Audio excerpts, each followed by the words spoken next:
This is Seventh Generation Warfare, and I'm your current host, John Nelson.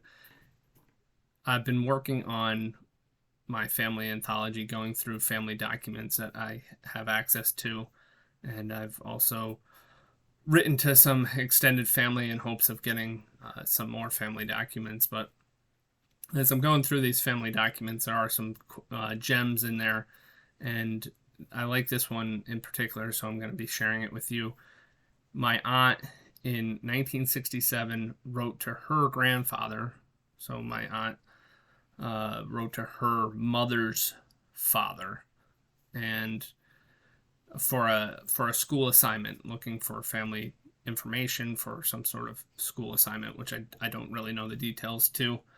And he wrote back, and that's the context of this letter.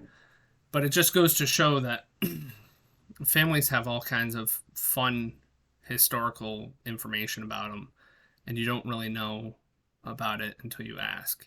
And so I'm very excited that I get to catalog this in my family anthology. And for those who don't know, you could go back and look at my video. What is a family anthology, or starting a family anthology? I forget the title of it, but I have the playlist Family Anthologies, and you can go there to look at it. My hope is to have both historical accounts, such as this letter, and biographies that we will start to write on family members with all the information known. I plan on writing biographies on my parents and interviewing my parents about my grandparents who are now dead, to try and get all the information I can about them, as well as trying to get all the information I can about my great-grandparents, and including that in the family anthologies. But this episode right now is solely about this one letter, and so here we go. So my grandfather, it has a heading, Walter Q. Adams, Cape Girardeau, Missouri, dated May 15th, 1967. looks very formal. Dear Pam, yours of May 8th. I hope that I can impress with you the possibility that you have written to the right source for your historic data, and I hope that it will make your history teacher very happy. I will take the events in the same sequence you have suggested them in your letter. I don't have access to that letter. You might be interested to know, at the same time you might have doubted heretofore, that I do remember your great-grandfather Bonesack, but I have nothing that I can give you as to his having built a covered bridge and a church. So my great-grandfather Bonesack is not on Walter Adams' side of the family. He's actually talking about my mother's father's grandfather. So both sides of my mother and therefore my aunt's family tree, the mother's side and my grandmother's side and my grandfather's side, both reside in the same town. So this guy's talking about the other side, which is kind of interesting. Your great-grandfather Maurice Bonesack's father was still in the store on Main Street when my father bought the first suit of clothes with long trousers for me that I ever wore.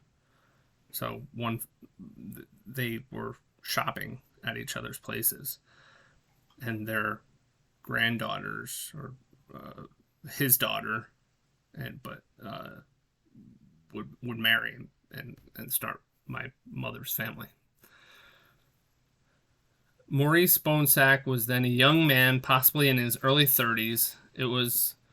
I was in my teens. On the other side of the house, your mother was born on a farm.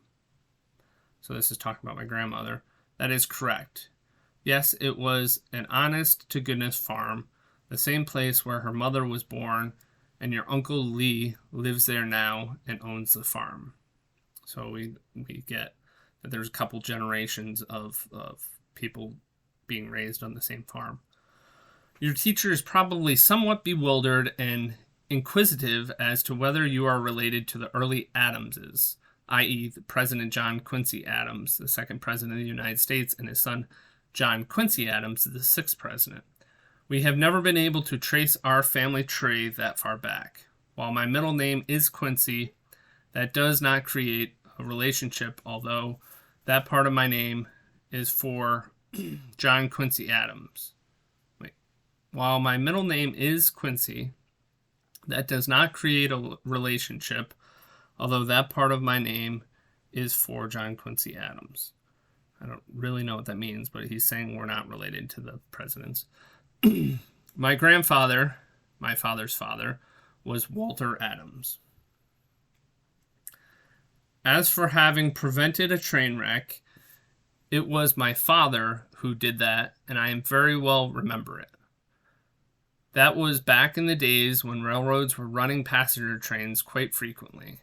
The particular railroad was the Frisco, which is still here and which started its first train run in the year I was born, 1902.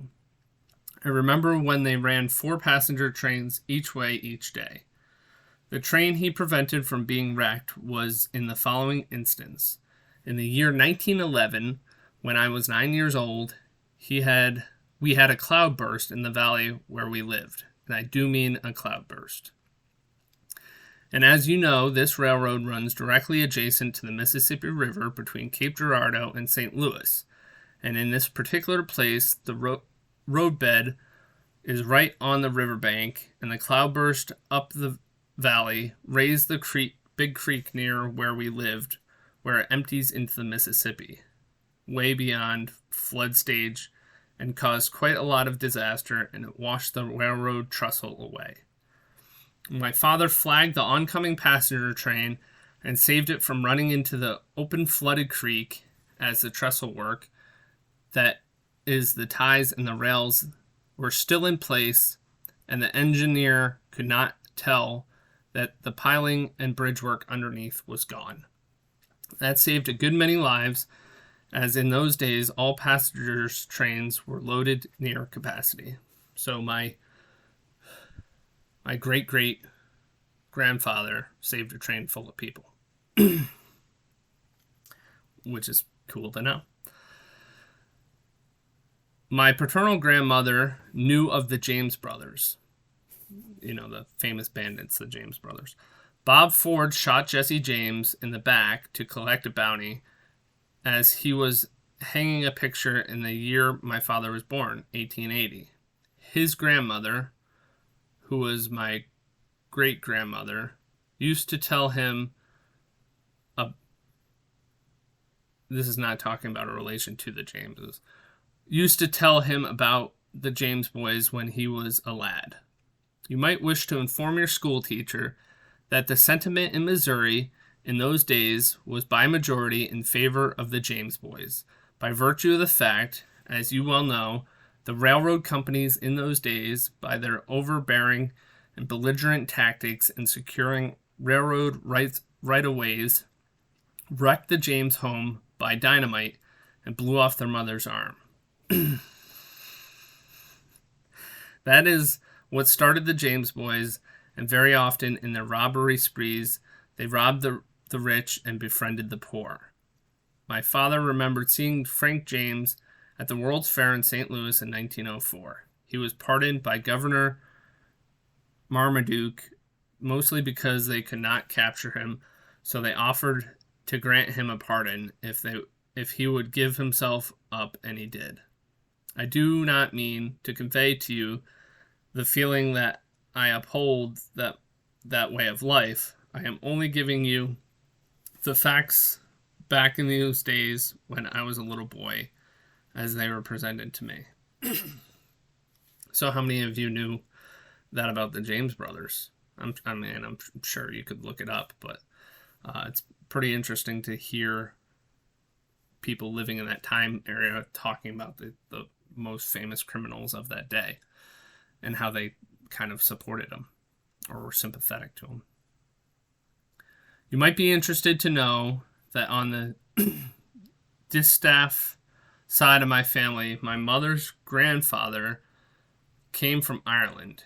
He would be my great-grandfather, and of course, I never saw him. Betsy Ross, who helped to make the first American flag, was a member of my mother's family tree. That goes beyond me. Oh. That goes beyond me. I can't quite decipher it, but I do remember it as having been given to me in that wise. So, some possible relation to Betsy Ross, but not quite sure how. I hope that this will give you enough that you might write something of interest, which I am quite sure that you can do because it is my opinion from your letter that you have the ability. A letter went out to you yesterday. I'm rushing this one to you because I realize that in this instance, time is of the essence. Anything further that I can do to help, drop me a line. With love, Grandfather. So, coming across a letter from 1967 when my aunt wrote to her grandfather about family history. It's a pretty fun read. I encourage you to reach out to your family members and see what kind of family gems they have stored away that you don't know about. This is 7th Generation Warfare. Have a good night.